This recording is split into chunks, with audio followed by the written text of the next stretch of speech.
প্রিয় বন্ধুরা, আমি আছি শঙ্কর, ধানমন্ডি 27 এবং শঙ্করের কাছাকাছি। দেখতে পাচ্ছেন যে এই রাস্তায় কিন্তু একের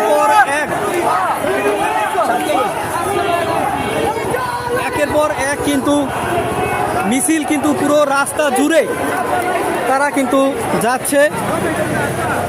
আপনারা এই আন্দোলনের বিষয়বস্তু সম্পর্কে জানেন এবং যারা না জানেন, 1972 সালে কোটা আন্দোলন 1972 সালে এই কোটা সিস্টেম চালু করেছেন বঙ্গবন্ধু শেখ মুজিবুর রহমান। এবং তখন এই যারা মুক্তিযুদ্ধ করেছিলেন তাদের জন্য কিন্তু 30% কোটা সিস্টেম চালু করা হয়েছিল তখন। এরপরে 2008 সালে একটি প্রতিবেদনে সেখানে উল্লেখ করা হয়েছে যে সেখানে আমরা দেখেছি যে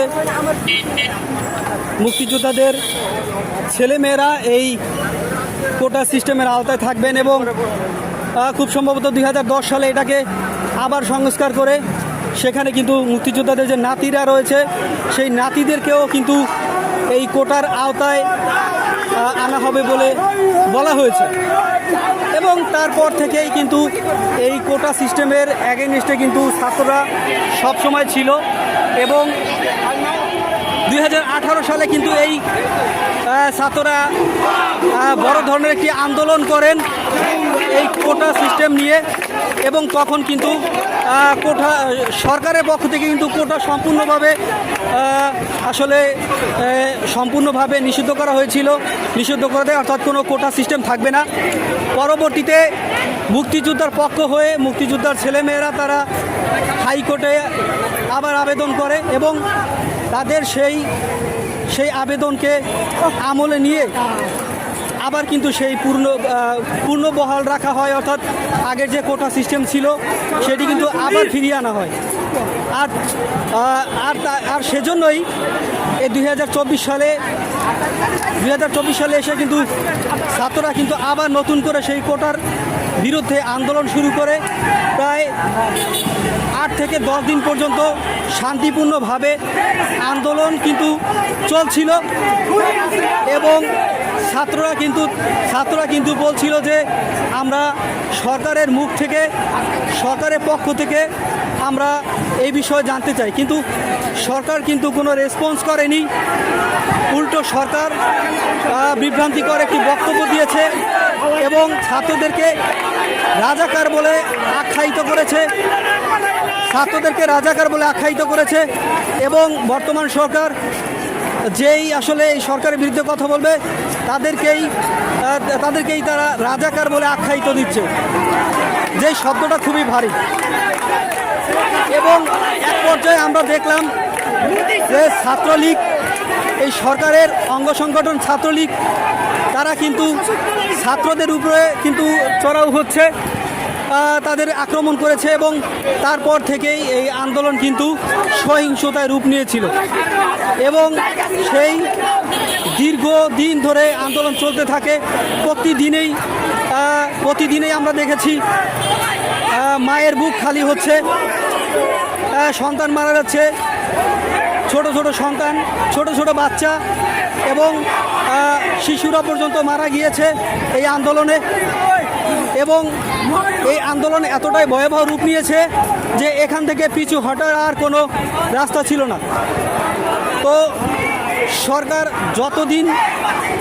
যতদিন পরে তারা কথা বলার বা ছাত্রদের সাথে বসার জন্য আমন্ত্রণ জানিয়েছিলেন, ততক্ষণে প্রায় 1,500-এর মতো মায়ের বুক খালি হয়ে গেছে।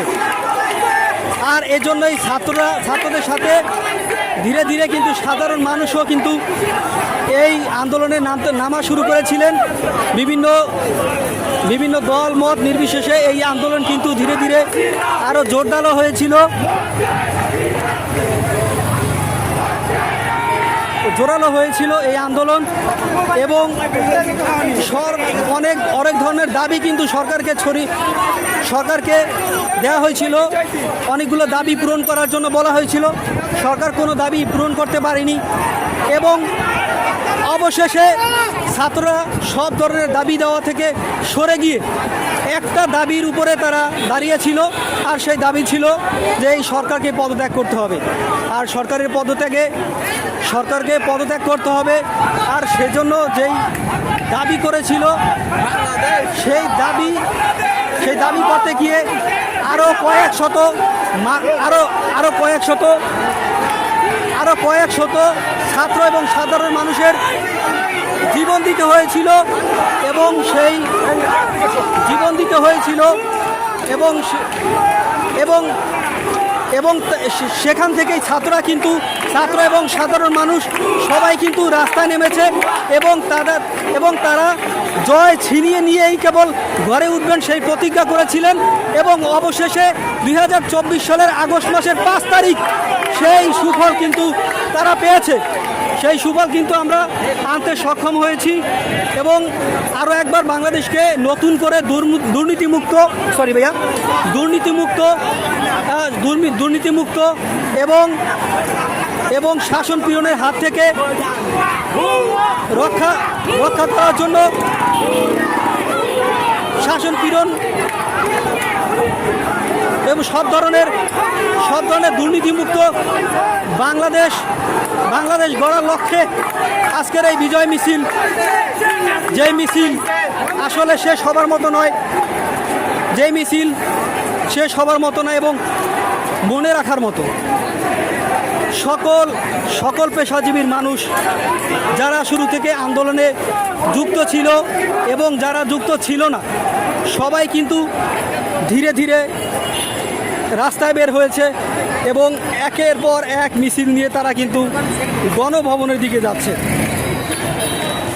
বন্ধুরা, আমি আছি শঙ্করে। এখন আমি আছি শঙ্করে, দেখতে পাচ্ছেন গণভবনের দিকে যাচ্ছে এবং বিজয় মিছিল আপনারা দেখতে পাচ্ছেন। গাড়ি নিয়ে বিজয় মিছিল করা হচ্ছে। একের পর এক বিজয় মিছিল কিন্তু হচ্ছে। প্রচুর পরিমাণে মানুষ তারা কিন্তু রাস্তায় নেমেছে। ঘরে থাকার মতো পরিবেশ নেই। হাজার হাজার মানুষের সমাগম, যারা আনন্দ মিছিল করছেন দেখতে পাচ্ছেন।